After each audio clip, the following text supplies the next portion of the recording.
Sir हाँ बिल्कुल। चलो फिर स्टार्ट करते हैं। अच्छा सर हाँ बोलो। सर मुझे डाउट था हाँ बोलिए। सर, अगर हमारा बैक बॉन्डिंग का इफेक्ट इंक्रीज होता है तो फिर हमारा बॉन्ड स्ट्रेंथ इंक्रीज होता है, डिक्रीज होता है? अगर हम लोग का बैक बॉन्डिंग का इफेक्ट इंक्रीज होता है तो मला असं बस झालं ना, मतलब काही विचारायचं काही सांगायचं ते तो जैसे बैक डोनेशन इंक्रीज होता है तो फिर हमारा बॉन्ड स्ट्रेंथ इंक्रीज होता है या कम होता है? हाँ बैक बॉन्डिंग अगर करताय शाळेमध्ये जायचं कोणालाच नाही यायचंय बस. बैक बॉन्डिंग अगर मेटल और कार्बन के बीच में बढ़ा, Yes, जितना ये स्ट्रांग हुआ बैक डोनेशन उतना ये वीक होगा। कार्बन और ऑक्सीजन का बॉन्ड वीक होता जाएगा। हाँ बस ये याद रखना। मतलब मेटल कार्बन के बीच में बैक डोनेशन बढ़ा तो मेटल कार्बन का बॉन्ड स्ट्रांग हुआ लेकिन कार्बन ऑक्सीजन का बॉन्ड वीक हुआ। ठीक है। and sir also sir, reverse electron flow density is into the anti-bonding molecular orbital pi. Yes, yes, it is. It is into the anti-bonding molecular pi star orbital of CO. ठीक है ना? Yes sir. अच्छा अब back bonding में continue कर लेते हैं। ठीक है, जैसे अच्छा एक चीज याद रखना, there are certain ligands such as water, ammonia. ठीक है ना? Now these have no empty orbitals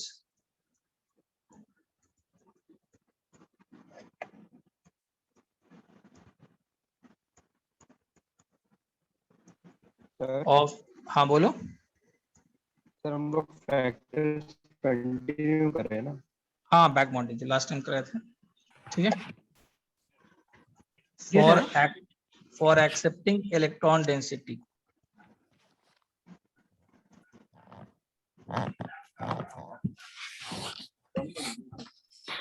NH3 के बाद क्या लिखा था? हाँ ये फर्स्ट पेज है। NH3 के बाद EN इथिलीन डायमीन।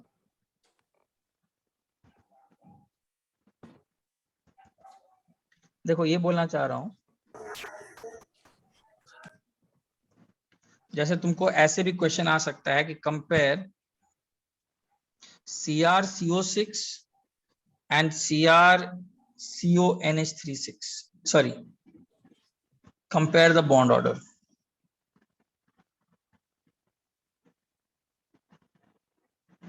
अच्छा इधर देखो ध्यान से, CrCO6 में स्ट्रक्चर अगर बनाओगे CrCO6 का तो ऐसा होगा।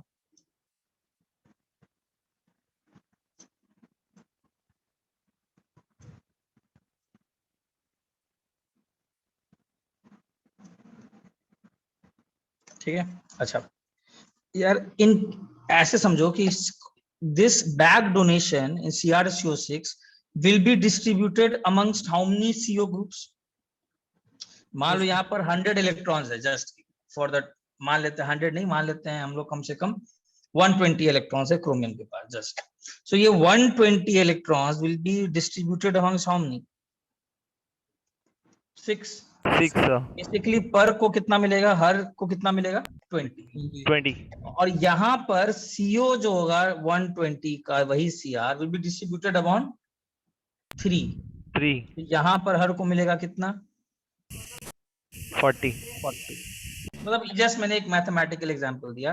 तो किसमें आपको बैक डोनेशन ज्यादा है? अमोनिया तो एक्सेप्ट करता नहीं है, तो यही इलेक्ट्रॉन डेंसिटी CO में अब 3 CO को मिलेगा, तो पर यूनिट CO को ज्यादा मिलेगा, तो यहाँ पर ज्यादा बैक डोनेशन होगा ना? Yes sir. और अगर ज्यादा एक्सटेंट ऑफ बैक डोनेशन होगा दैट मींस किसका बॉन्ड ऑर्डर ज्यादा? CO यहाँ पर chromium carbon bond is stronger. Yes sir, और chromium ammonia bond becomes weaker. Carbon oxygen bond becomes weaker. तो अगर तुमसे कोई पूछेगा बॉन्ड ऑर्डर कंपेयर करो, तो यहाँ पर बॉन्ड ऑर्डर CO में से इसका ज्यादा। सबको समझ में आएगा पार्ट? हाँ मैं ये बोल रहा हूँ CrCO6 में that electron density will be distributed amongst 6 CO groups, ठीक है. Yes. And in CrCONH33 in this complex, this electron density जो कि क्रोमियम देगा बैक डोनेशन करने के लिए, that will be distributed amongst 3. तो किसमें पर यूनिट CO को ज्यादा एक्सटेंट ऑफ बैक डोनेशन मिलेगा? CO में ज्यादा बैक डोनेशन होगा कि सॉरी CrCO3 वाले में ज्यादा बैक डोनेशन होगा कि CrCO6 में ज्यादा बैक डोनेशन होगा? CrCO3. CrCO3 वाले में ज्यादा CrCO3 बैक डोनेशन होगा, पर यूनिट उसको ज्यादा मिलेगा. ज्यादा बैक डोनेशन जितना ज्यादा CrCO को देगा, आप लोग ध्यान दीजिएगा, उतना ज्यादा ये बॉन्ड वीक होता है. सर हाँ बोलो. सर क्रोमियम और NH3 के बीच में कोई बैक बॉन्ड नहीं है ना? नहीं, देखो मैं इसी में लिखा है, ammonia does not accept electrons. Sir clear है? हाँ बोलो, स्क्रीनशॉट लो. हाँ बोलो. सर लास्ट क्लास में आपने नोट लिखा था कि back donation extent of back donation increases as the number of CO ligand increases. हाँ तो फिर पहले वाले में ज्यादा CO है ना हमारे, तो इसमें back donation हाँ, यहाँ पर अगर देखा जाए वहां पर, लेकिन उस पर्टिकुलर वाले एग्जाम्पल में जो हम लोग ने दिखाया था, वहां पर एटम्स भी डिफरेंट थे नेचर के. एक में क्रोमियम था, एक में कोई और मेटल एटम था. तो नेचर, द एंटायर इलेक्ट्रॉन जो देने वाला था वो डिफरेंट था. Are you getting it? जो बोल रहा हूँ, जो आदमी देने वाला था वो सेम नहीं है. यहाँ पर Yes, दोनों sir. एटम्स क्या हैं? सेम है सर, chromium. सेम है. देने वाला डोनर एटम सेम है. तो आपको उस हिसाब से ही काम करना पड़ेगा. थोड़ा सा आपको लॉजिकली देखना पड़ता है कौन सा फैक्टर कहाँ लगाना है, जिस टाइप के क्वेश्चन. ये प्रैक्टिस से ही आता है. मतलब तुम हर केस को देख लो and then you should be able to point out कि ये केस लगाना है. ठीक है, Yeah. स्क्रीनशॉट ले लिया? सर एक मिनट. हाँ बोलो. सर हाँ बोलिए. सर बॉन्ड ऑर्डर उल्टा होना चाहिए ना? क्यों? बैक डोनेशन सबसे back- ज्यादा किसमें? बैक डोनेशन यहाँ ज्यादा है तो ये बॉन्ड वीकर होगा ना, CrCO3 NH3 वाला बॉन्ड. अरे जितना ज्यादा बैक डोनेशन, क्रोमियम कार्बन के बीच में जितना ज्यादा अच्छा बैक डोनेशन, उतना CO बॉन्ड वीकर ना, तो बॉन्ड ऑर्डर कम ना. Okay sir. सबको ये क्लियर आ गया? सर बस एक मिनट शो कर देना. सर 30 सेकंड रुकिए ना. तो जल्दी सर अगर करिए. CR और C का बॉन्ड ऑर्डर देख के तो उल्टा था ना? हाँ यस यस, थोड़ा जल्दी करना, मुझे ये भी खत्म करना है. ठीक है ना, स्क्रीनशॉट ले लो जल्दी से, थोड़ा आगे बढ़ना है. ठीक है. अच्छा, एक चीज नोट करना, इंपॉर्टेंट पॉइंट.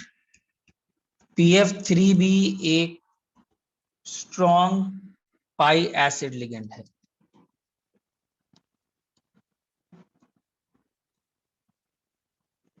मतलब ये भी क्या करता है, इलेक्ट्रॉन देता है और साथ ही साथ लिगेंड तो देता ही है, और साथ ही साथ इलेक्ट्रॉन एक्सेप्ट भी कर लेता है into its vacant orbital. In fact याद रखिएगा, PF3 ज्यादा स्ट्रॉन्ग है PCl3 से, ये ज्यादा स्ट्रॉन्ग है PBr3 से.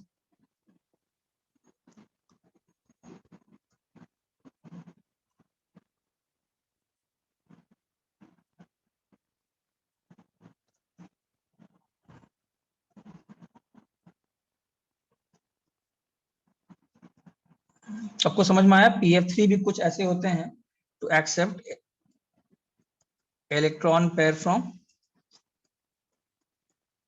d orbitals of metal. You have to know this. You have to know this fact. ठीक है. अच्छा, एक चीज ध्यान दो. सबसे पहले मान लो मैं सर तुमको बोल एक्चुअली क्या कह रहे हैं कि PBr3 ज्यादा इलेक्ट्रॉन लेगा एज कंपेयर टू नहीं PF3. वो ये बोलना चाह रहा है, ये चाह रहा है कि PF3 भी अगर लिगेंड है और PBr3 भी आया, तो ये बोलना ये चाह रहा है कि ये लोग भी बैक डोनेशन करते हैं, मतलब एक्सेप्ट करते हैं अपने ऑर्बिटल्स में. और आप लोग को लास्ट क्लास का नोट्स याद हो तो इसको भी मैंने एग्जांपल में लिखाया था. PF3 ऐसा ना, इस टाइप के मॉलिक्यूल्स भी एक्सेप्ट करते हैं. तो ये बोलना चाह रहा है कि PF3 का ये इलेक्ट्रॉन एक्सेप्ट करने की टेंडेंसी, दिस एक्सेप्टिंग टेंडेंसी और this tendency to accept the electrons from metal is greater. तो इसका बैक डोनेशन ज्यादा हो जाएगा ना? हाँ, मतलब बैक डोनेशन किस में ज्यादा होगा? PF3 में कि PbR3 में? PF3 तो PF3 PF3 में, क्योंकि सब फ्लोरीन से फास्फोरस के इलेक्ट्रॉन्स ले लेगा। ठीक है ना, tendency to accept electrons from metal is greater. अच्छा मुझे एक चीज बताओ, compare the CO bond order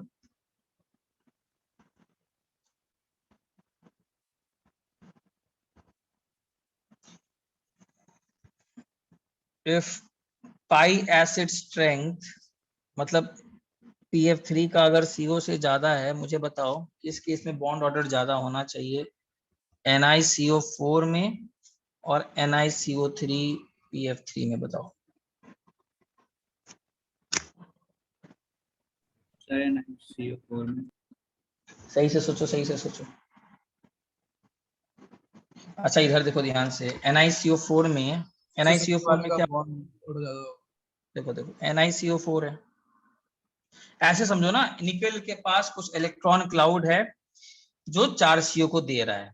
अब तुमने क्या किया, एक निकेल हटा करके, सॉरी एक CO हटा करके वहां पर PF3 डाल दिया, और PF3 का बैक डोनेशन करने का टेंडेंसी CO से ज्यादा है। तो अब एक चीज बताइए, इट इज लाइक कि निकेल के पास जितना भी खाना है डिस्ट्रीब्यूट करने को, समझ लेते हैं, उसका ज्यादा शेयर कौन ले लेगा? PF3 ले लेगा। इट इज लाइक, वही मैंने ये देख आपको दे दिया। तो अगर PF3 ज्यादा शेयर ले लेगा तो हर एक CO को थोड़ा रिलेटिवली अब क्या मिलेगा? कम कम मिलेगा। मतलब हर CO के लिए बैक डोनेशन अब क्या हो जाएगा? तो कम हो जाएगा। कम हो जाएगा। कम हो जाएगा, बॉन्ड ज्यादा, बैक डोनेशन डिक्रीज कर जाएगा। किसके रिस्पेक्ट में? Comparison to NiCO4, yes sir. है ना, बिकॉज जैसे ही एक CO आया वो सबसे ज्यादा वही ले लिया, और बैक डोनेशन जैसे ही कम हुआ, लेकिन मुझे तो CO बॉन्ड ऑर्डर पूछ रहा है, तो बैक डोनेशन जितना कम, द CO बॉन्ड उतना ज्यादा स्ट्रॉन्ग। Yes sir. सबको क्लियर है? Yes sir. स्क्रीनशॉट ले लो।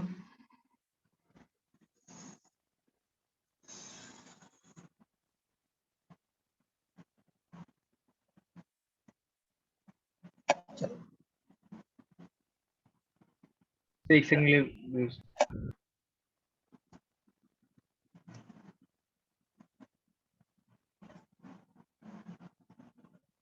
थोड़ा स्क्रीनशॉट लीजिएगा, मुझे सिलेबस भी थोड़ा कराना Yes, है, sir. ठीक है ना। मुझे तो खुद ही लग रहा है सिलेबस का पता नहीं पूरा इनऑर्गेनिक। सर हो जाएगा, टेंशन मत लीजिए। हाँ नहीं अब तो सही बात है, आराम से करो, लोड, हाँ तुम लोग ऐसे सपोर्ट दोगे तब तो ठीक ही है, तब मैं तो हूँ।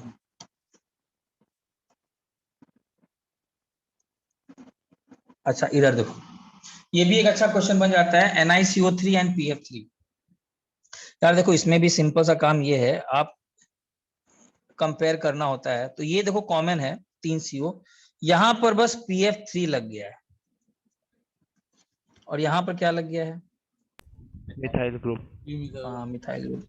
अच्छा देखो वैसे अब ऑर्डर दे दिया जाएगा सबको तो अच्छा है ही, बट चलो मान लो किसी ने कोई ऑर्डर नहीं भी दिया होता, तो एक सिंपल सा चीज देखो, तो थोड़ा सा ऑर्गेनिक लगा लेते हैं। चलो मिथाइल कौन सा इफेक्ट शो करता है?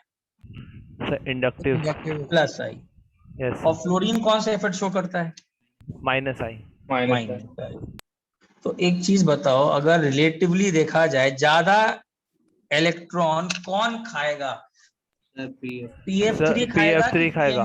PF3 PF3 खाएगा रिलेटिवली, इतना तो पक्का। और यही कारण भी था जो मैंने ऑर्डर लिखा था ना, बिकॉज फ्लोरीन का ऐसी ही नेचर है, वो लिगेंड बनाने तो आ गया, बट साथ ही साथ निकेल बोला कि इलेक्ट्रॉन लेगा, बोला हाँ लेंगे, और फ्लोरीन है, बोला और अच्छे से दो, तुम जितना इलेक्ट्रॉन भेजोगे उतना ज्यादा लोग खाने वाले बहुत है।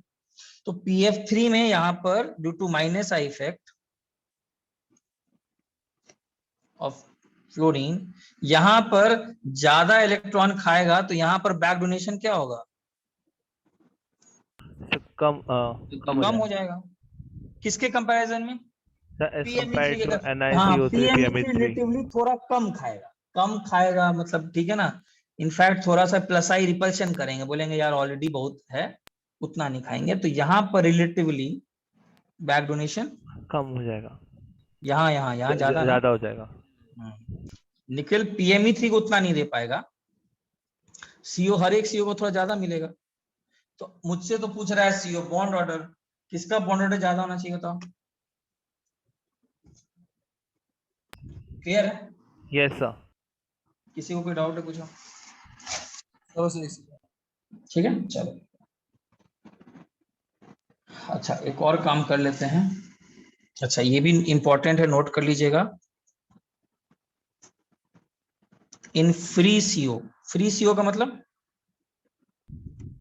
कोई बैक Carbonyl. डोनेशन, हाँ considering no back donation, BD मतलब back donation, the bond length is 1.128 angstrom. ठीक है, ये याद रखिएगा। Yes sir. ठीक है। अच्छा तो मुझे बताओ then in FeCO5 CO bond length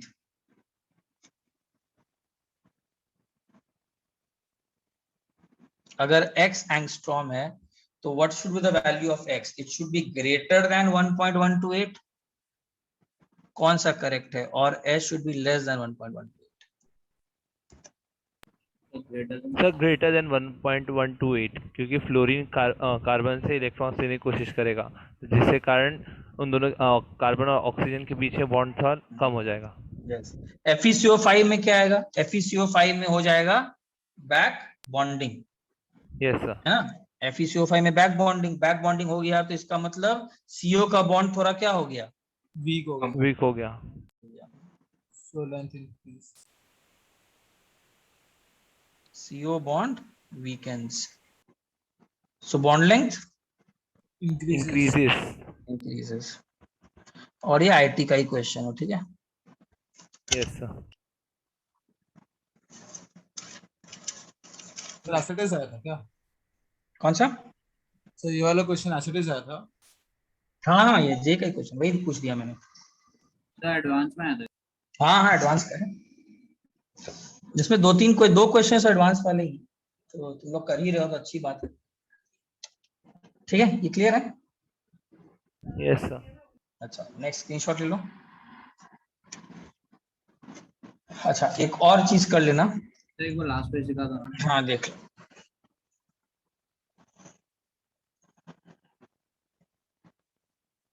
done sir.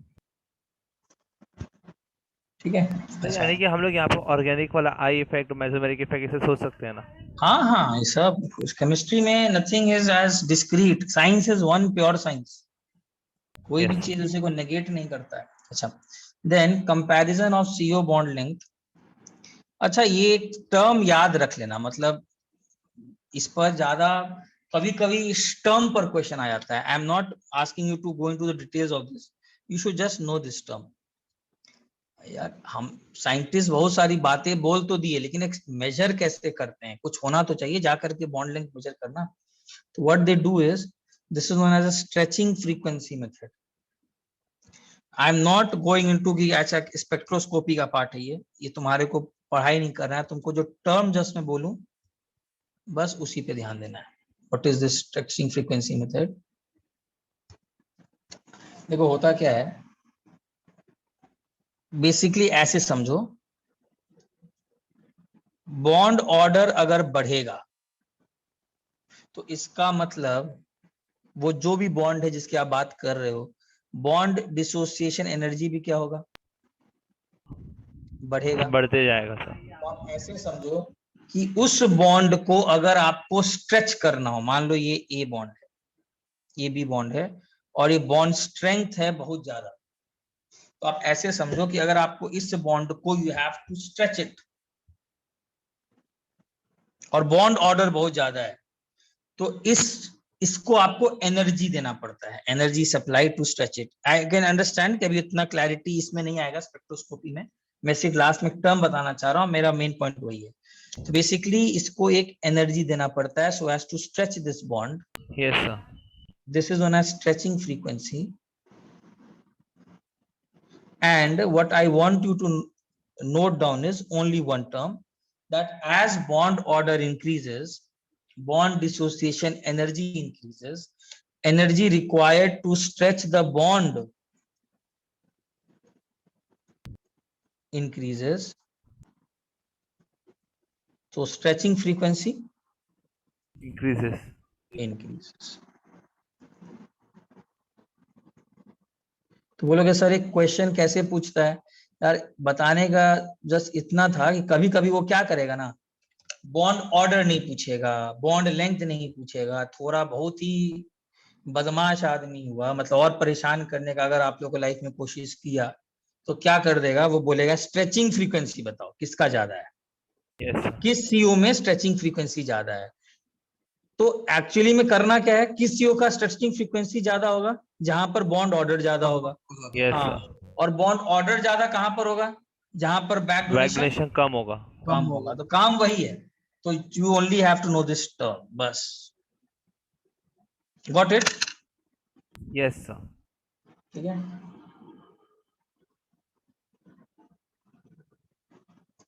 बोलो कोई डाउट? No doubt, sir. अच्छा, इसमें एक काम कर लेते हैं बैक डोनेशन में.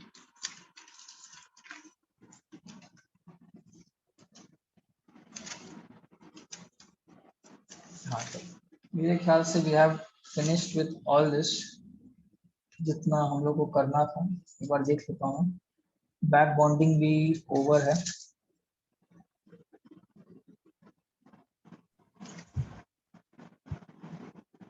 अच्छा, एक last question. Suppose bond length, ठीक है, फ्री सीओ बॉन्ड में x है, देन CrCO5 PF3 में क्या होगा? What is the correct option? The CO bond length,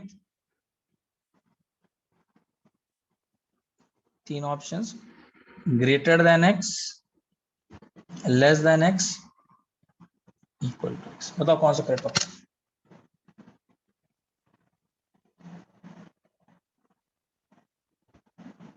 Oh, sorry.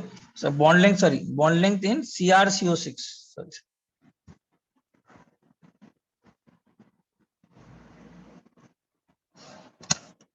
तो CO bond length CrCO5 PF3 में क्या होगा? Greater than x, less than x और equal to x. Less than x. Very good. हाँ, wavelength होता है वो. Yes. अच्छा, ये क्लियर है? तो इसका आंसर क्या होगा? सबको आ गया? तो नहीं समझा, एक बार बताइए ना. ये अच्छा, इधर देखो, ऐसे समझो इसको, रेफरेंस मानो. रेफरेंस क्या है? रेफरेंस है CrCO6. Yes, sir. सर इससे बैक बॉन्डिंग ज्यादा हो रहा है वो समझा. हाँ हाँ हाँ, सिंपल सा. CrCO6 है, तुम एक CO को हटा करके उसके बदले क्या ला दिए? जस्ट हम लोग क्वेश्चन किए थे, PF3. PF3 ला दिए. तो इसका मतलब अब ज्यादा इलेक्ट्रॉन कौन खा लिया? PF3. हाँ, PF3 खा लिया. बैक बॉन्डिंग PF3 ज्यादा खा लिया तो हर एक को अब कम मिला खाने को. तो बैक डोनेशन यहाँ पर क्या हुआ? हर एक को बैक डोनेशन क्या हो गया? कम हो गया सर. कम हो गया. तो CO का बॉन्ड लेंथ रिलेटिवली ज्यादा ज्यादा हो गया. स्ट्रॉन्ग. हाँ, रिलेटिव बॉन्ड. तो इसका मतलब आंसर क्या होना चाहिए? किसका answer? Answer should be greater than x. समझिए सर. लेस देन x आएगा ना? सब ज्यादा हो जाएगा. CrCO5 PF3 है ना, CrCO6 में x है. देखो ध्यान से देख लेते अरे हैं. हाँ सर, वो वीक हो जाएगा तो फिर इसका हाँ, थोड़ा कम हो जाएगा. CrCO5 PF3 में पूछा जा रहा है ना, तो CrCO5 PF3 में बैक डोनेशन कम है. कहां से कहां? मेटल से कार्बन का कम है. यस सर, समझा. तो CO बॉन्ड क्या हो गया? CO बॉन्ड वीकन हो गया. Relatively sir. CO bond weak नहीं, sorry, CO bond back strong हो डोनेशन गया. यहाँ पर. हाँ, CO बॉन्ड. जाएगा ना. स्ट्रॉन्ग हो गया सर. अरे यार, मैं खुद गया एक बार. मेटल से कार्बन का बैक डोनेशन क्या हो गया, मेटल से कार्बन का बैक डोनेशन CrCO6 के केस में कम उसके हो कंपैरिजन में बैक डोनेशन कम। तो इसका मतलब अगर यहाँ बैक Total डोनेशन ज्यादा होगा। मान लो हाँ 100 है, तो यहाँ पर बैक डोनेशन थोड़ा सा उससे कम हो गया है। 90 बैक डोनेशन अगर कम हो गया है तो इसका मतलब CO का बॉन्ड जितना बॉन्ड वीक स्ट्रेंथ होना इंक्रीज। चाहिए था उतना वीक नहीं रहा। यस हाँ सर, Yes. तो बॉन्ड मतलब मजबूत हो गया। यस, तो bond length less than x। Clear है? Yes sir. Yes, sir. ठीक है, और लास्ट इसी में अगर मान लो ये आ जाता है, सेम ऑप्शंस। So इसमें greater than greater X than x. because NH3 में नहीं आएगा। इसमें answer greater than x. A. बताओ, इसमें किसी को डाउट है?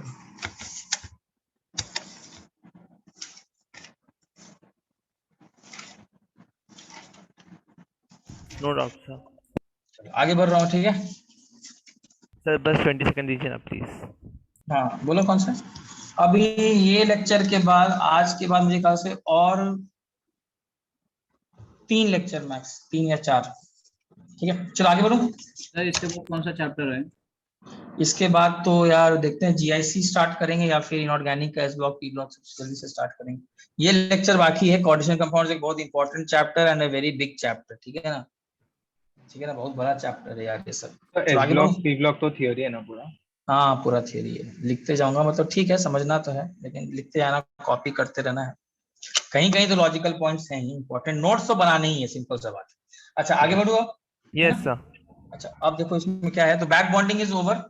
We are now going into the next part which is the isomerism.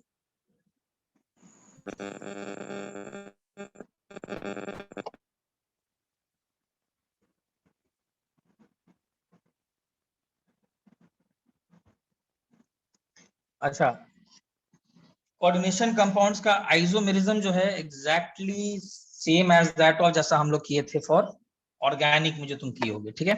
Yes तो सर। पहले तो आइसोमेरिज्म 2 टाइप के होते हैं, ठीक है? Structural, yes, and stereo. Stereo. Serum optical geometry.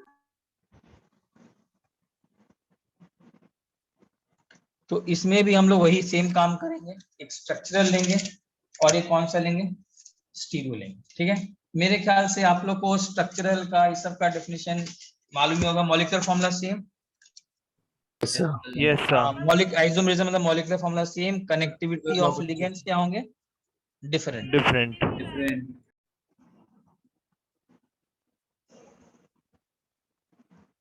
और यहाँ पर connectivity same, orientation is different. Yes, spatial connectivity is same but orientation different.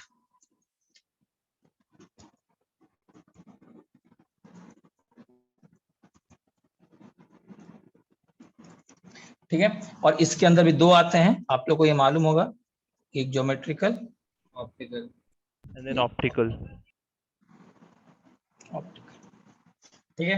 अच्छा, what are the coordination numbers जो हम लोग स्टडी करेंगे डिटेल में, coordination number 4 and 6।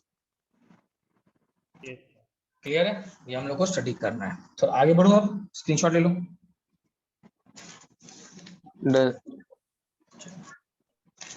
So first we are dealing with structural isomers.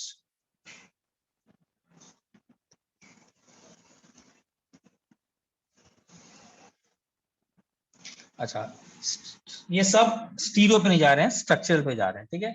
तो structural पे सबसे पहले आता है आयनाइजेशन।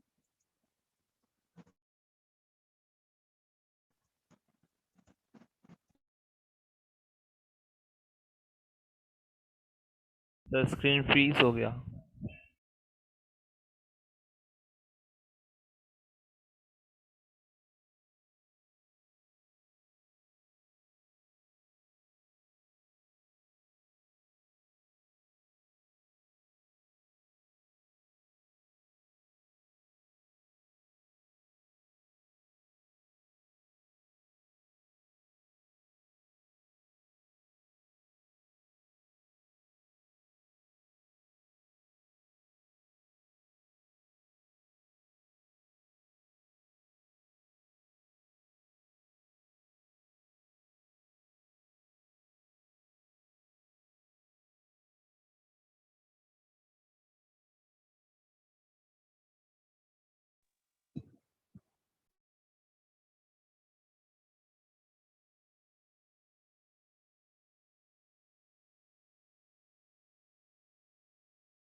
हाँ, आवाज आया सबको? आवाज आ रहा है? Yes sir. है ना? सॉरी सॉरी, वो नेट चला गया। हाँ चलो, अच्छा उसको लिखो फिर से। अच्छा, first of all ionization isomers.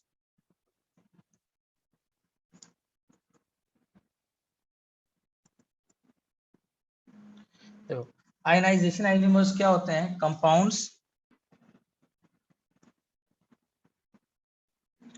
Same molecular formula but furnish different ions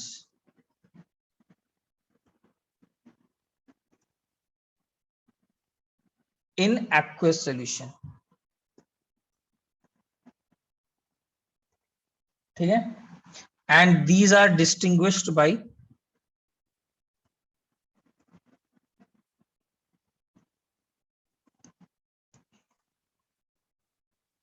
there are certain tests। अब एग्जांपल देता हूं, कंडक्टिविटी,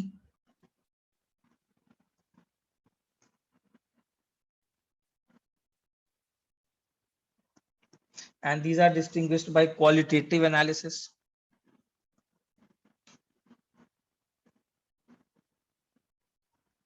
देखो बहुत सिंपल सा एग्जांपल है, जैसे कि एग्जांपल में आ रहा है CO NH35 SO4Br और CO Sir, NH35 BrSO4। अच्छा sir, इधर ध्यान देना। हाँ बोलो, क्या डाउट है? sir, ionization isomerism किसके अंडर आता है? ये स्ट्रक्चरल हेडिंग डाल देना, स्ट्रक्चरल। मैं स्ट्रक्चरल पे जाकर भी बात कर रहा हूँ, Okay, sir. ठीक है? अच्छा, अब देखो क्या है, मान लो ये दोनों है, देखो इसका डेफिनेशन क्या है। ये वो होते हैं जिनका मॉलिक्यूलर फॉर्मूला है, जैसे इसको अगर तुम पानी में डालोगे तो ये कौन सा आयन देगा? ये देगा सर Br माइनस और CONH3 CONH। SO minus, yes SO minus. Plus, और Br माइनस ब्रोमाइड आयन का टेस्ट देगा। यस और इसको तुम पानी में डालोगे तो क्या देगा? Sulphate ion. SO4 SO2। अब आगे आप एक चैप्टर पढ़ाई करते हो सॉल्ट एनालिसिस, जहां पर आप पूरा का पूरा क्वालिटेटिव एनालिसिस करते हैं। सबसे पहले अगर आप इसमें एक्वस AgNO3 डालोगे,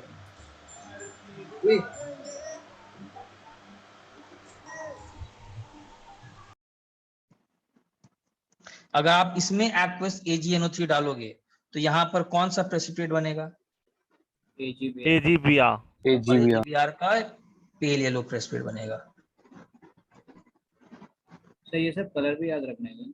ये क्वालिटेटिव एनालिसिस तो एक बहुत इंपॉर्टेंट चैप्टर है यार, उधर तो हम लोग कराते ही हैं, उधर हम लोग कराते ही हैं। और इसको कलर के साथ, अभी के लिए तो भले ही एक एक कलर याद कर लो, लेकिन आपको यस क्वालिटेटिव में काम करना पड़ता है।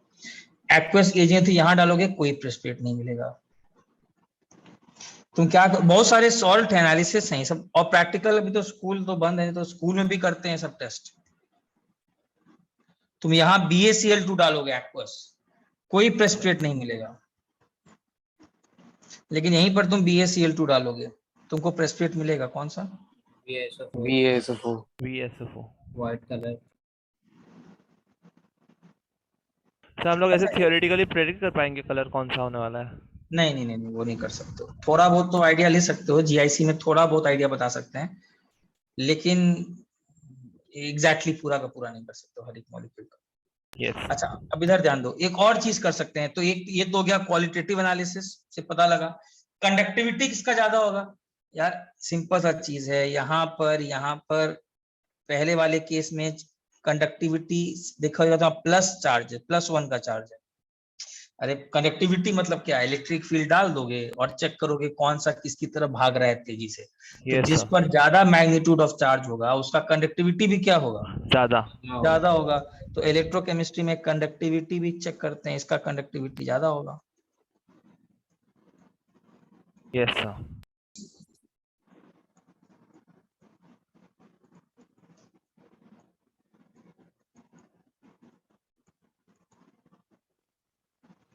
मेरे ख्याल से ये समझ में आ गया होगा। स्क्रीनशॉट ले लो। बस एक मिनट रुक जाइए।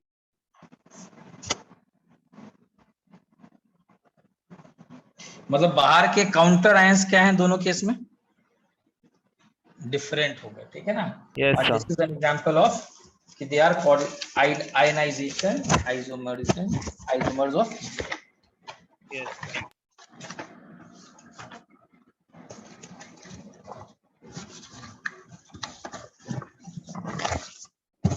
चलो आगे बढ़ो। Just 5 seconds. Just 10 seconds. तो हाँ बोलो। कंपाउंड से कलर कैसे आता है? नहीं यार, कंपाउंड का कलर ना थोड़ा सा कोई लॉजिकली तो नहीं करना पड़ेगा। मैं लॉजिकली बोला तो लॉजिकली कुछ चीजें तो मैं बता ही दूंगा। कलर ऐसा नहीं है, जीआईसी होगा तो I can bring it down to at least 80% मैं लॉजिकली बता दूंगा कि याद ना रखना पड़े, बट उसके अलावा 20% आपको अलग से करना ही पड़ेगा। मैं मिनिमाइज कर सकता हूँ और मिनिमाइज कर भी दूंगा, बट 100% नहीं। तुमको बाकी कुछ तो याद रखने हैं, जैसा केमिस्ट्री में तो उसको करना पड़ेगा, बट यस पूरा नहीं। Will try to minimise it with certain logic, तो हो ही जाता है। कुछ जुगाड़ टेक्नोलॉजी, कुछ लॉजिक लगाकर तो ही कर ही देंगे। तो आप बोलिए। सिमिलर चार्ज ज्यादा होगा तो फिर ज्यादा कंडक्टिविटी होगा ना? हाँ यस, तो इस पे कितना का चार्ज है? +2, ठीक है। यस। चलो अच्छा, नेक्स्ट जैसे कि इसी में एक और एग्जांपल लेकर के आगे बढ़ेंगे। जैसे example CONH3 4,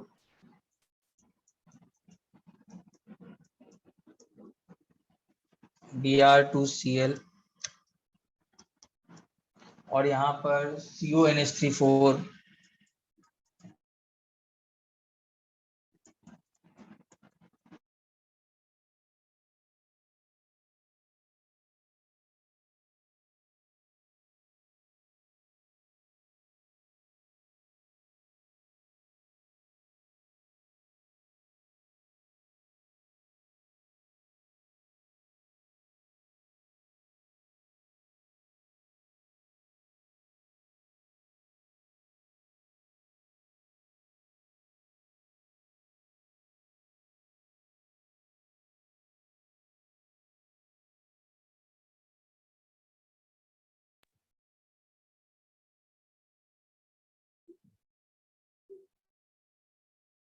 sir screen freeze होगा।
चलो क्या पता नहीं, किसी दिन ये नेट भी प्रॉब्लम कर देता है यार। अच्छा कौन से एग्जांपल दिए थे? CO CONH3 4 Br twice is a complex part है, और फिर जो अनायनिक पार्ट है वो है Cl।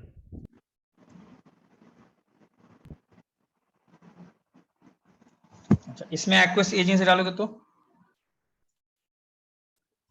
AgCl का Y, AgCl। और इसमें डालोगे तो AgBr। AgBr का P ले लो। क्लियर है? Yes sir। ठीक है। अच्छा नेक्स्ट चलते हैं। हाइड्रेट,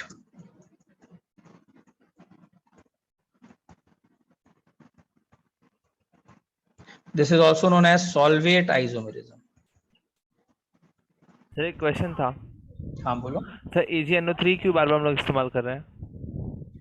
इस पर्टिकुलर के साथ अलग अलग प्रेसिपिटेट बन जाता है। मतलब Cl ब्रोमाइड के लिए हम लोग ऐसा ही इस्तेमाल करते हैं जो कि हम लोग को एक डिस्टिंक्ट कलर दिखाई पड़ जाए, तो इसके साथ देखता है कि एक व्हाइट और एक येलो बन जाता है, तो इसीलिए not for any specific reason as such, ठीक है ना। अच्छा इधर देखो, इसमें क्या होता है,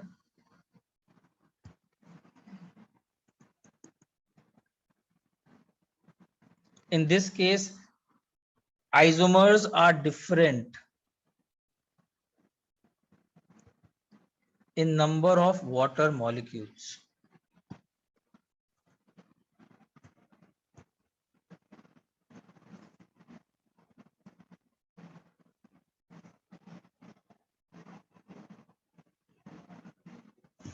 Inside and outside the coordination sphere.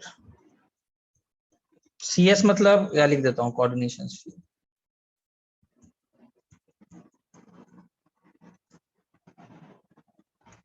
ठीक है, and difference in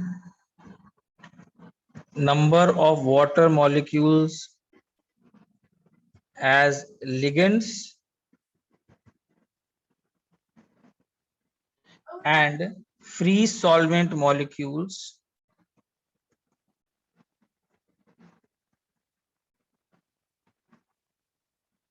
in crystal lattice. अब बताता हूं इसका मतलब क्या है, कि बोलना क्या चाह रहा हूं। ठीक है, जैसे एग्जांपल देखो, देखो ध्यान से, CrH2O6 Cl3, एक ये हो गया। ठीक है, अच्छा यहाँ पर अंदर में कितना है, वाटर का लिगेंड कितना है, वाटर लिगेंड की तरह कितना काम कर रहा है, सर 6 है। ठीक है, और यहाँ पर तुम क्या करो, एक पानी को बाहर कर दो और तुम ये कर लो, तो ये दोनों क्या है, हर चीज के बात करेंगे अभी 2 क्लास के बाद, ठीक है ना। ये दोनों क्या है एक दूसरे के हाइड्रेट आइसोमर्स। जैसे एक और CrH2O4 Cl2 और बाहर में क्या कर दो, Cl डॉट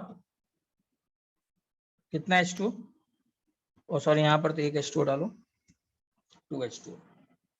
ठीक है, एक और कर लेते हैं। अच्छा अब कंपाउंड्स एग्जिस्ट करते हैं। हाँ हाँ ये सब है, इधर देखो ध्यान से देखो, अब ये देखो।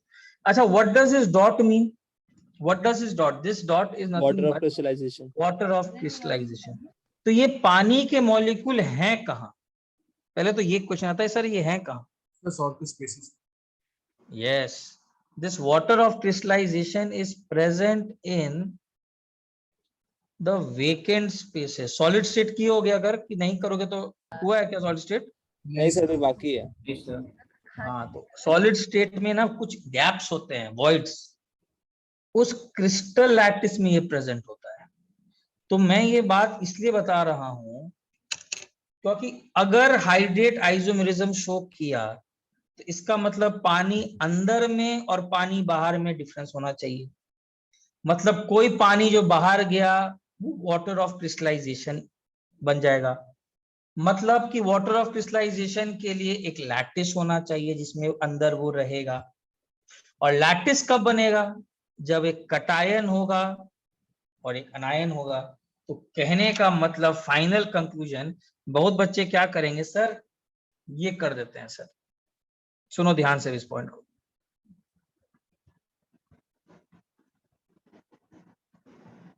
सर ये भी आइसोमर है, क्या इसको कंसिडर करेंगे क्या, will the blue part will be considered, will this molecule exist? No. Why?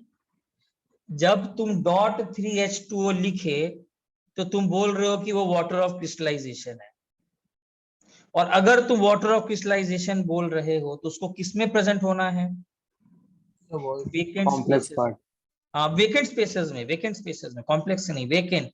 और वेकेंट स्पेसेस का मतलब है तुम सॉलिड स्टेट में करोगे, एक अनायन होता है, कटायन होता है और बीच में गैप्स होते हैं। तो यार एक अनायन होना चाहिए और एक कटायन होना चाहिए। यहाँ पर सिर्फ और सिर्फ क्या है, सिर्फ न्यूट्रल कॉम्प्लेक्स। हाँ कोई कटायन अनायन तो है ही नहीं, Yes. तो इसको नहीं कंसिडर करना है, दिस इज अ मिस्टेक। तो एक बहुत ही कॉन्सेप्चुअल पार्ट आता है, ये एग्जिस्ट नहीं करता है। तुमसे कोई पूछेगा कि draw the hydrate isomers of A, तो बी बनाना सी भी बनाइएगा लेकिन डी मत बना दीजिएगा, this is not considered, exist ही नहीं करता है। So can you explain the last one again? Okay, what I'm saying is the definition of hydrate isomerism, जैसा हम लोग देख रहे हैं, वाटर जो है अंदर में और बाहर में डिफरेंट इन नंबर होता है, यही मैंने लिखाया है। अंदर में लिगेंड है और बाहर में वाटर ऑफ क्रिस्टलाइजेशन है। तो कोई आयन तो है नहीं, बाहर में क्या रहेगा, वाटर ऑफ क्रिस्टलाइजेशन। और ये इसका मतलब अगर हाइड्रेट शो कर रहा है तो अंदर में और बाहर के लिए उसको वाटर ऑफ क्रिस्टलाइजेशन बनना पड़ेगा। What is this water of crystallization? Water of crystallization is nothing but water getting trapped or present in the vacant spaces of the crystal lattice in solid state.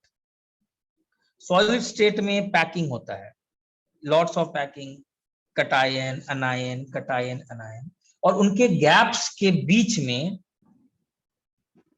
ये पानी रहता है। तो अगर water of crystallization को होना है तो जरूर लैटिस को होना है, और अगर लैटिस को होना है तो एक कटायनिक पार्ट होना चाहिए और एक कौन सा पार्ट होना चाहिए, अनायनिक पार्ट। और इस लास्ट वाले केस में क्या कोई अनायनिक पार्ट है क्या, मुझे बताओ, ये किस क्या मानो, है ही नहीं। ये कटायन और जैसे हर एक में ये कटायनिक पार्ट है +3 और ये अनायनिक पार्ट है, क्लोराइड आयन, ये कटायन है और ये अनायन है। लास्ट वाले में कुछ है ही नहीं कटायन अनायन, तो इसका मतलब ये जो आपने मॉलिक्यूल बनाया है ये गलत बनाया है, ये हो ही नहीं सकता, ये हो ही नहीं सकता। This is not considered as hydrate isomer. Clear है सबको? चलो स्क्रीनशॉट लो। हाँ बोलो। सर अगर बाहर वाले H2O के अंदर चले जाते तब एग्जिस्ट करता ना? हाँ किया ही है, देखो इसमें किया है। अगर सभी H2O अंदर चला जाए तो ये तो वही बन जाता है ना ये, लेकिन अंदर जाने के लिए फिर ये भी सही है, कोऑर्डिनेशन नंबर कितना रखना है, 6। तो 6 रखने के लिए 3 को क्या करना पड़ेगा, Cl को, या तो 3 Cl बाहर निकालो या 2 निकालो या तीनों बाहर निकालो, तो सब एग्जिस्ट करता है। देखो ना ABC बना के बैठा हुआ हूँ, ए को मैंने कहा बोला कि ए गलत है, बी गलत है, ABC सही है। हाँ बोलिए। सर अगर कोऑर्डिनेशन नंबर चेंज कर दिया तब आइसोमर नहीं होगा ना? नहीं नहीं नहीं, हाँ आइसोमरिज्म के लिए प्राइमरी वैलेंसी या सेकेंडरी वैलेंसी सेम रखना है। ओके ठीक है, So, हाँ बोलिए। ये तो लास्ट वाला कंपाउंड एग्जिस्ट ही नहीं करता ना? ना हाँ एग्जिस्ट ही नहीं करता है, एग्जिस्ट ही नहीं करता, उसका कोई एग्जिस्टेंस ही नहीं है, उसको लेना ही मत। ऐसा नहीं है कि वो एग्जिस्ट करता है वो हाइड्रेट आइसोमर नहीं है, एग्जिस्ट ही नहीं करता है। Yes, sir, yes. Sir, हाँ बोलिए। तो water of crystallisation colour impart करता है? हाँ कहीं कहीं वाटर ऑफ कलर भी इम्पार्ट करता है, जैसे कि CuSO4 ये वाटर, सॉरी पानी लिगेंड की तरह कलर इम्पार्ट करता है। वाटर ऑफ क्रिस्टलाइजेशन सॉरी जैसे CuSO4.5H2O में वहां पर पानी, वहां पर कलर ब्लू है, बट वहां पर पानी लिगेंड का रोल है जो कलर देता है। तो वाटर ऑफ क्रिस्टलाइजेशन बहुत हद तक ना कलर में उतना बड़ा रोल नहीं है। लिगेंड अगर क्रिस्टल्स बनाएगा, हाँ बस वही पैकिंग में बैठ जाता है, लेकिन लिगेंड का रोल बहुत ज्यादा है कलर में, जो हम लोग CFT में पढ़ाई करेंगे। यस। ठीक है, अच्छा इधर देख लो। Now how are they distinguished, how are these distinguished, मतलब मान लो इनको डिस्टिंग्विश करना हो तो यार फिर से वही है, इस पर क्वेश्चंस कैसे आता है, इसको लैब में कैसे डिस्टिंग्विश किया जाता है। एक तो एक्वस AgNO3 डाल दो। So how are these मतलब ये isomers ना? हाँ ये जो 3 मैंने दिखाए थे, जैसे जो 4 एग्जांपल दिए थे ना। Yes, sir, yes, sir.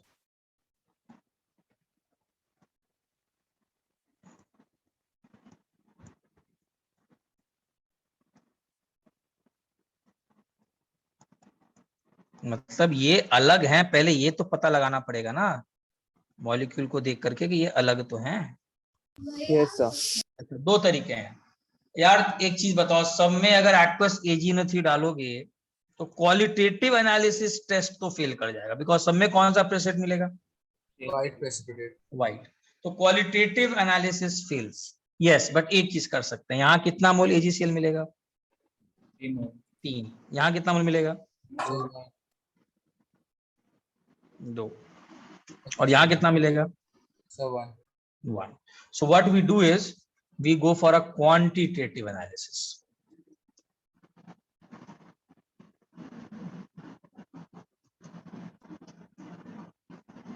Quantitative समझते हो ना? AgCl के मोल्स निकालो और मेजर करो कितना मास आ रहा है AgCl प्रेसिपिटेट का, ठीक है, लेकिन क्वालिटेटिव नहीं। सर इसमें कंडक्टिविटी कर सकते हैं? हाँ, वेरी गुड।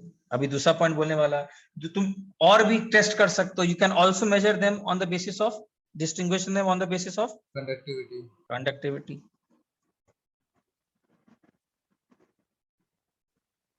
बताओ कैसे कंडक्टिविटी सबसे ज्यादा किसका होगा? तो सबसे ज्यादा फर्स्ट फर्स्ट वाले का होगा, बिकॉज इस पे +3 का चार्ज है। Yes sir. उसके बाद किसका? सेकंड। सेकंड,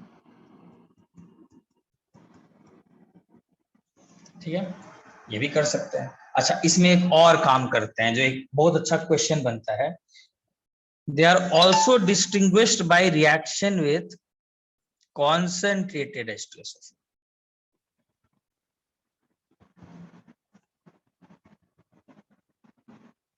अच्छा, क्या होता है इससे? What does concentrated H2SO4 do? Concentrated H2SO4 is a dehydrating agent, ठीक है। तो होता क्या है, concentrated H2SO4 is a dehydrating agent, और ये पानी को क्या कर लेगा? खींच लेगा। Yes sir. Dehydrating agent will absorb water. तो आप क्या करते हो, आप सबको बारी बारी से concentrated H2SO4 से रिएक्शन करते हो और you measure the loss in mass. Sir मतलब ये तो क्वांटिटेटिव एनालिसिस ही हो गया ना? हाँ, क्वालिटेटिव नहीं होगा, ये भी क्वांटिटेटिव ही होगा। क्वालिटेटिव का मतलब है कलर देख करके, कुछ मेजरमेंट नहीं करके, जस्ट देख करके क्वालिटेटिव प्रॉपर्टी कलर वाइज, ठीक है। We measure the loss in मास।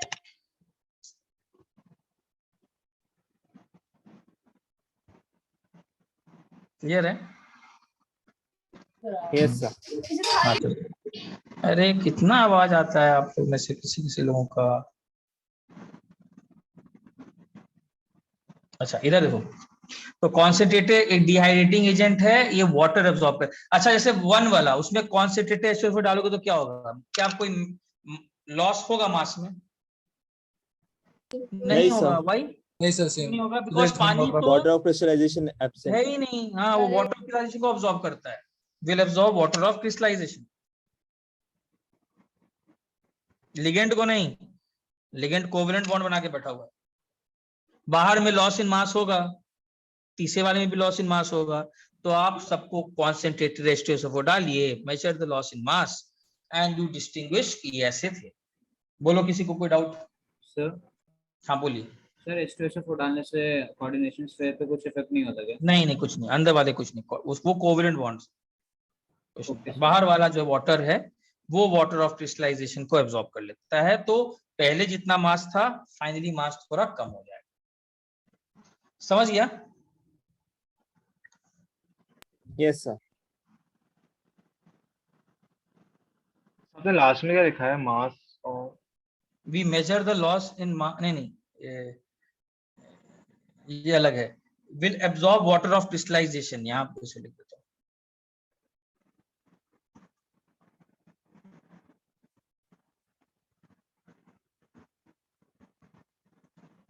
ठीक है, क्लियर है? सब बस एक नहीं सर।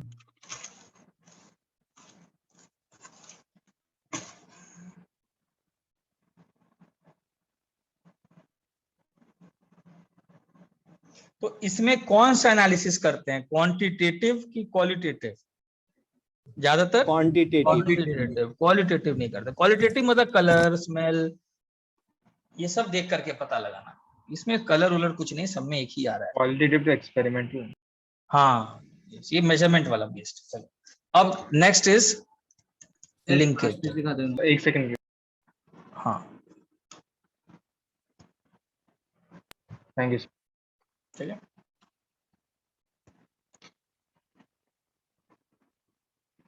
हाँ नहीं, वो मैटर करेगा ना चार्ज की, वो तो बताया apart from charge doesn't, yes they also matter, yes yes yes। अच्छा, does conductivity of ions nature matter करता है क्या? कंडक्टिविटी किस सब पे डिपेंड करता है? सर मैग्नीट्यूड पे डिपेंड कर रहा है। हाँ, मैग्नीट्यूड पर भी डिपेंड करता है, फिर नेचर पर भी डिपेंड करता है, नंबर पे भी डिपेंड करता है। यस कोई 5 आयन दे रहा है, कोई 4 आयन दे रहा है, तो 5 आयन की कंडक्टिविटी ऑब्वियसली ज्यादा। कोई चार्ज सेम दे रहा है बट नेचर वाइज अलग है। अरे किसी H+ का कंडक्टिविटी हो सकता है किसी Na+ से ज्यादा, है यस ना? सर ये भी हो सकता है। और चार्ज, किसी का मैग्नीट्यूड ऑफ चार्ज ज्यादा है, वो भी हो सकता है। तो conductivity is dependent on all three. Yes. All the three factors. All three factors. अच्छा, लिंकेज क्या है? Linkage isomerism. Linkage isomerism is simple सा केस है। In this case central metal atom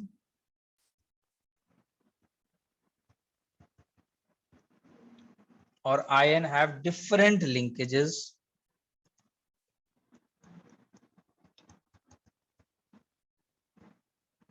with ambidendate ligands।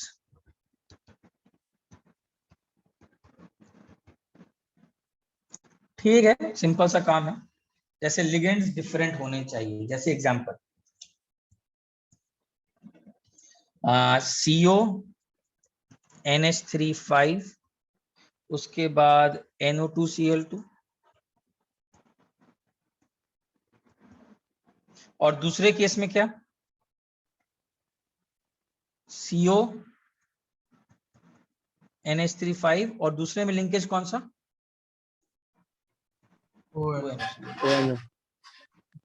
ठीक है।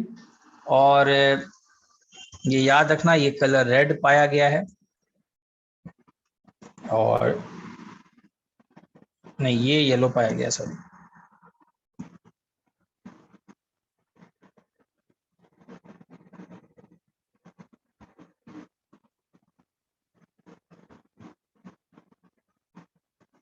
ठीक है, colour में थोड़ा कंफ्यूजन ही दिखा रहा है।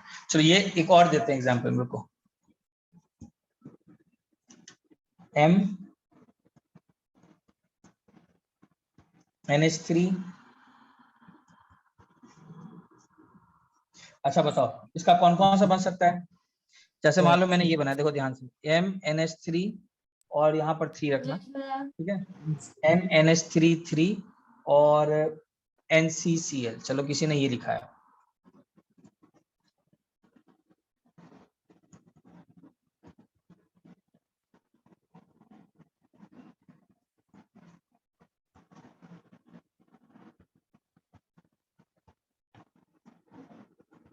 अच्छा मुझे एक चीज बताइए, ये थोड़ा कॉन्सेप्ट क्लियर कर देगा। What is the relationship between A and B? So and we sir linkage ये है आइसोमर्स है। A एंड B कौन सा? Linkage isomers. Linkage Yes, isomers. एक में साइनाइड है, एक में। What is the relationship between A and C? and C sir ये आयोनाइजेशन है। हाँ, यही इंपॉर्टेंट पॉइंट बता। This is not linkage. Linkage करने के लिए क्या होना चाहिए? अंदर में कोऑर्डिनेशन स्फीयर। लिंकेज का नाम ही है लिंकेज, मैं नाम बोल रहा हूँ लिंकेज, इसका मतलब अरे लिंक तो करना चाहिए। किससे link? Linked with the central metal atom. CMA। हाँ, तो ऐसा नहीं कि यहाँ CN देख ली और यहाँ NC देख ली और दिमाग में आ गया अरे सर ये भी लिंकेज है। नहीं, तो A और C को कौन सा आइसोमर्स बोलेंगे? ionization। Ionization. Isomer. And there is a test for Cl minus and there is a test for this cyanide। अच्छा, अभी सब कॉन्सेप्ट क्लियर होगा। What is the relationship between A and D? So it is hydrate। पानी तो है ही नहीं, hydrate के लिए पानी होना चाहिए। लिंकेज ही है सर। लिंकेज कैसे है? अंदर में Cn है, बाहर में Cn है। मैंने क्या So, बोला? A- ionisation. ionization is oh A and D पूछा। A and D पूछा ना, क्लियर है? yes sir। What is the Yes, sir. relationship between B and C? So again ionization। Ionisation sir. Ionization, yes, very good। What is the relationship between B and D?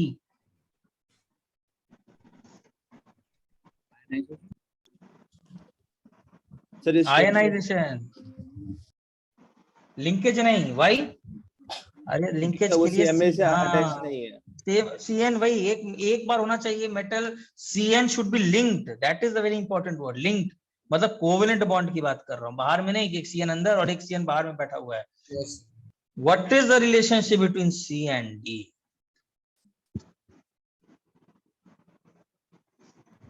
Sir, linkage. Sir कैसे ionisation. Linkage?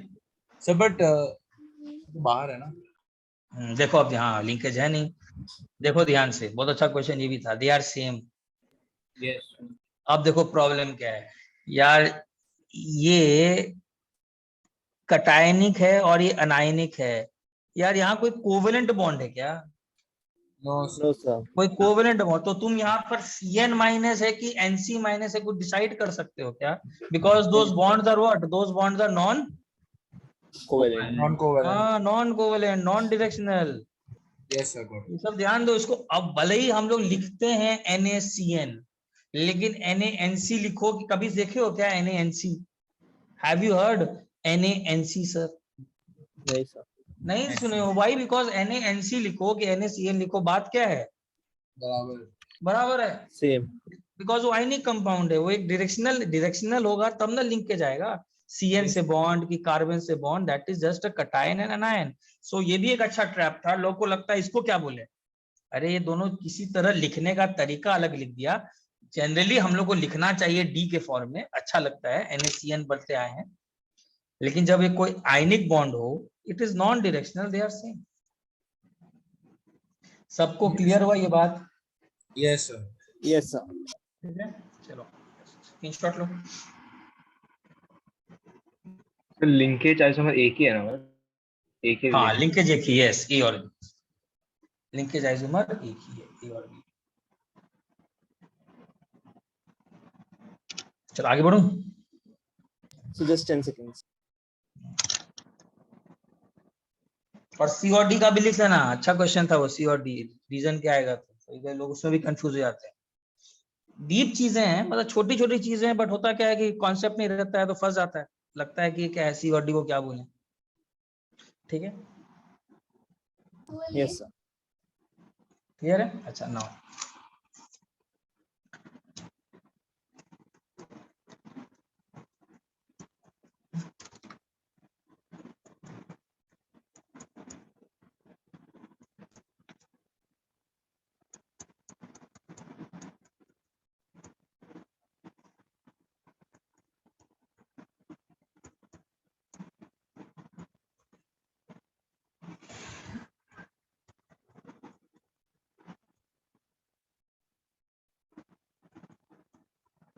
अच्छा आप देखो इधर ध्यान से. तो ये question है.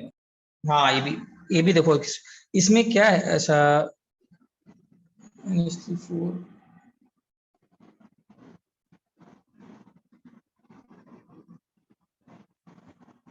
NH3 होगा शायद ये.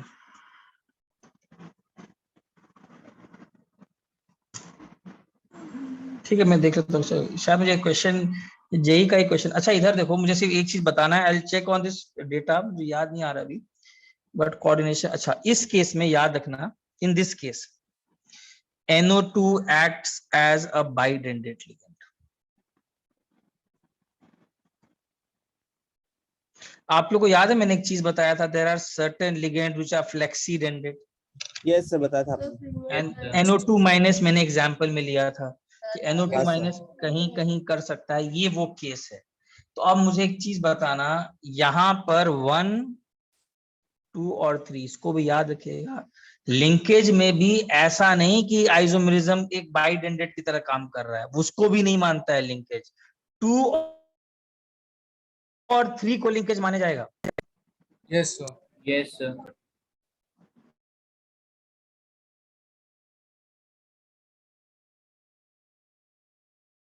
सर क्योंकि हमें कोऑर्डिनेशन नंबर सेम रखना है. Sir, आपकी आवाज नहीं आ रही.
सॉरी यार, थोड़ा सा ये आज पता नहीं नेट को क्या हो गया।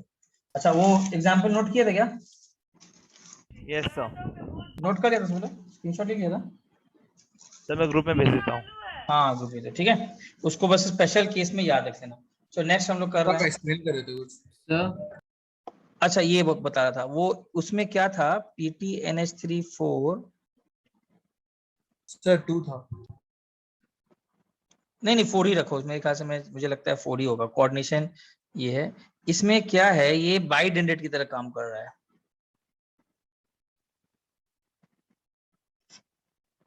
ठीक है, मतलब अब ऐसे समझो, I will check on this question, अभी बताओ, विषय यही में आया हुआ ये, और यहाँ पर ये ऐसा था, तो यहाँ पर NO2 is acting as a bidentate ligand, तो इसको मत बोलना बाकी का लिंकेज आइसोमर। ऐसे भी समझ सकते हो, कोऑर्डिनेशन नंबर चेंज हो गया ना इसमें, हाँ, और सर। बाकी में कोऑर्डिनेशन नंबर क्या हो गया, चेंज हो गया। Yes sir. आइसोमरिज्म के लिए प्राइमरी वैलेंसी और सेकेंडरी वैलेंसी क्या होना चाहिए? कांस्टेंट, मतलब सेम होना चाहिए। हाँ सेम होना चाहिए।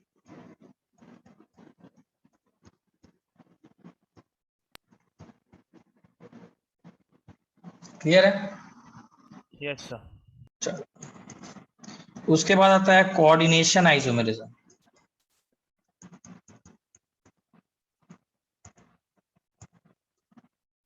अच्छा, now what is coordination isomerism? Coordination isomerism, this occurs when both cationic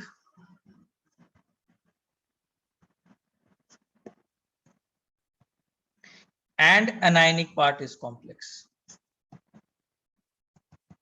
मतलब इसमें पहला कंडीशन ये है कि cationic और anionic part complex है, and this type of isomerism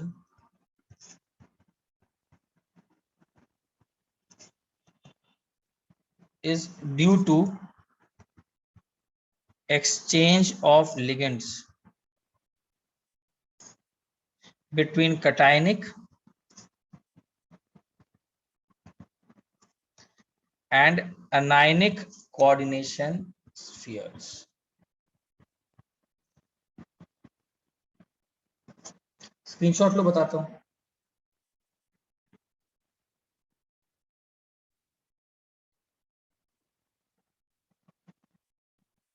screenshot ले लिया? Just 30 seconds. 10 seconds.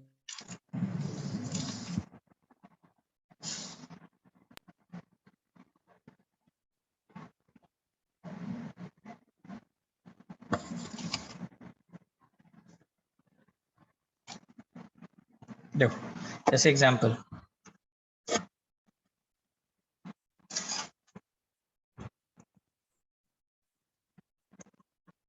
Sir last page एक बार दिखा सकते हो?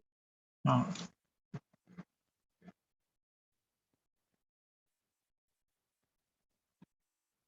Done sir.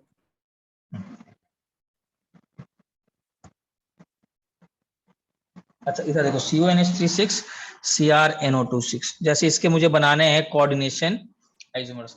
यार देखो, करना क्या है, बस अंदर में कटायन और अनायन एक्सचेंज करते जाओ। तो एक ये बना, दूसरा क्या कर सकता हूं, तो यहां CMA से को भी चेंज कर सकते हैं। NO2, हाँ देखो यहाँ पर, और यहां पर क्या, CrNO25 NH3। देखो ठीक है ये वाला? Yes sir. ठीक है। अच्छा, और क्या कर सकते हैं, यहां पर CONH3 4 2 NO2 अंदर ले आए, Yes sir. और यहाँ क्या करें, NH3 2 हो जाए. 2, और यहाँ पर NO2 4 कर दें। Okay. क्लियर है? Yes. अच्छा, उसके बाद CO के बाद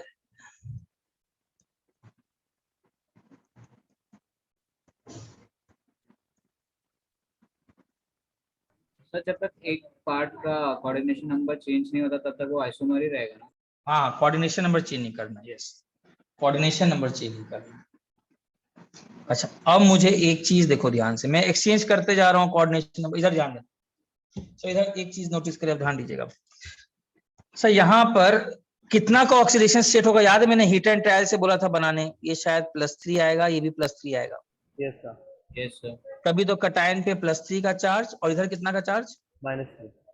-3। चलो अच्छा, अब ध्यान दीजिएगा, ये जो लास्ट वाला पार्ट है, मुझे प्राइमरी वैलेंसी और सेकेंडरी वैलेंसी नहीं चेंज करना है। तो अगर मैं यहाँ पर रखूं +3 का चार्ज, तो कितना का चार्ज हो जाएगा इस पर, इस कटायन पर कितना का चार्ज हो जाएगा, 0। 0 सर, और अगर यहाँ पर +3 रखूं तो कितना हो जाएगा, 0। 0। तो क्या ये एग्जिस्ट कर सकता है क्या, नहीं सर, नहीं, ये याद रखिएगा, ये एग्जिस्ट नहीं करता। Why does it not exist, देखो यार, जैसी तुम एक कटायन और अनायन बनाए, मतलब तुम ऐसे समझ लो, चैप्टर का नाम is coordination compound, chapter is not coordination mixture, ये एक मिक्सचर बन जाएगा, कोई फोर्स ऑफ अट्रैक्शन है ही नहीं, दोनों पे चार्ज है, तुम बोल रहे हो कटायन लिख रहे हो स्क्वायर ब्रैकेट में, अनायन लिख रहे हो और चार्ज 0 दिखा रहे हो, तो ये ऐसे समझ सकते हो, या तो एक मिक्सचर है, यस सर, ये कंपाउंड है ही नहीं, ये कभी कंपाउंड बना ही नहीं, कंपाउंड का आइडेंटिटी अपने पेरेंट से डिफरेंट होता है, कुछ होना चाहिए फोर्स ऑफ अट्रैक्शन, कुछ नया चीज बनना चाहिए, सो इसको नहीं बनाना है। सबको समझ में आया बात, यस सर, क्योंकि इनके बीच में बॉन्डिंग ही नहीं होगा। हाँ बॉन्डिंग ही नहीं है, सही बात है, बॉन्डिंग ही नहीं है, एक तरीके से कि कोई कटायन नहीं है, अनायन नहीं है, कोई बॉन्डिंग ही नहीं है। अच्छा, इसके बाद अगर आगे कंटिन्यू करें, NH3 यहाँ पर 2 और यहाँ पर NO2 4 करें, सर तो एक दोनों में चेंज हो जाएंगे। हाँ रुको, अब नहीं, एक चीज बताओ मुझे बस, CO NH3 4 था, NH3 2 NO2 4 और यहाँ पर कर दूं NH3 4 NO2 3, ये क्या होगा बताओ। अब ध्यान देना, अगर मैं इसको +3 करता हूं तो इस पर कितना का चार्ज है, -1, और इस पर कितना का चार्ज है +3 करने से, 0। 0 नहीं आएगा, 4 है, यहाँ पर कितना रखना पड़ेगा, 2 रखना पड़ेगा, NO2 2 होगा ना। हाँ +1। तो बेसिकली इसके बाद एक्चुअली में क्या हो रहा है, कोई समझ पा रहा है, बेसिकली कटायन और अनायन क्या हो रहा है, दे आर एक्सचेंजिंग, तो better is write this down as,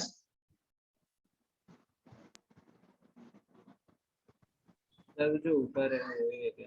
हाँ इसको कैसे लिख लो, इसको ऐसे लिखो,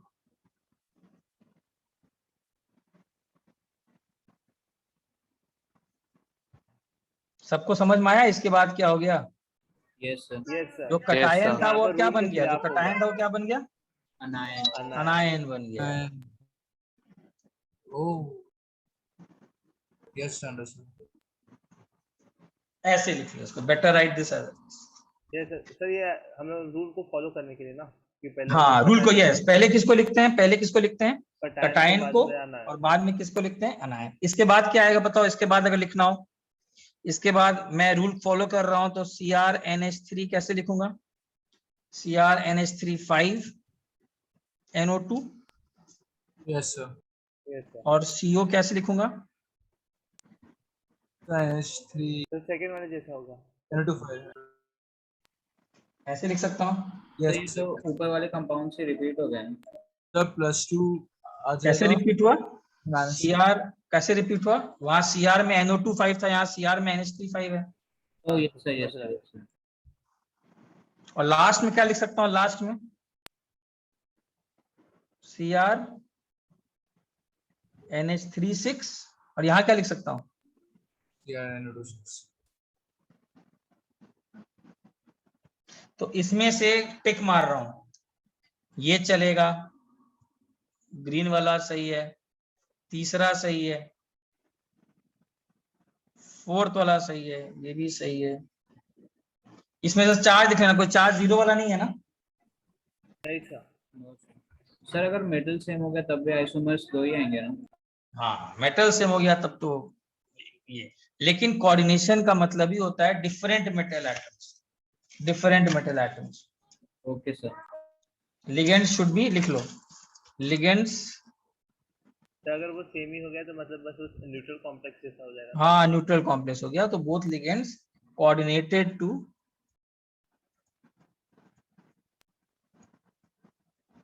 different central metal ion in different coordination sphere. बोलो कोई डाउट?